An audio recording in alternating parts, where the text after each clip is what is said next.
কি ব্যাপার, তোমরা এখানে? কোনো সমস্যা? জি সিংহরাজ, একটা সমস্যা হয়েছে আমাদের মধ্যে। বলে ফেলো, কি সমস্যা?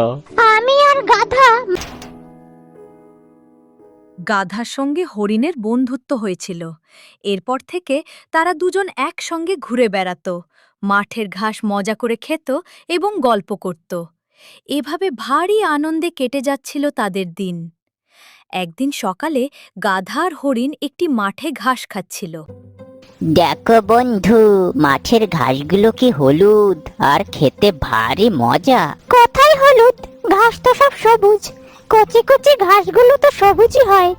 ঘাস হলুদ হয় মরে শুকিয়ে গেলে। না, মাঠের ঘাস সব হলুদ, তুমি ভালো করে চেয়ে দেখো। আমি ভালো করেই দেখেছি, আমার চোখে কোনো সমস্যা নেই। এ মাঠের সব ঘাস সবুজ। না, হলুদ। আমার চোখে কোনো সমস্যা নেই, আমি পরিষ্কার দেখতে পাচ্ছি ঘাসগুলো সব হলুদ।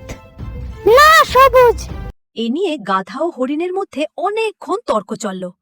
একসময় হরিণ বলল, চলো তাহলে আমরা দুজন বনের রাজা সিংহের কাছে যাই।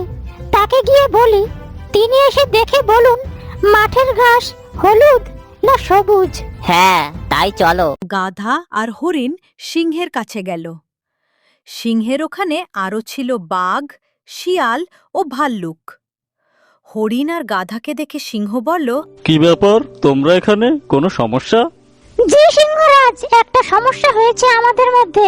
বলে ফেলো, কি সমস্যা? আমি আর গাধা মাঠে ঘাস কাটছিলাম। তখন গাধা বলল মাঠের ঘাসগুলো হলুদ।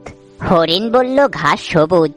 আপনি যদি এর একটা বিচার করেন তাহলে খুব ভালো হয়। চলো তাহলে সবাই সেখানে গিয়ে দেখি ঘাস সবুজ না হলুদ।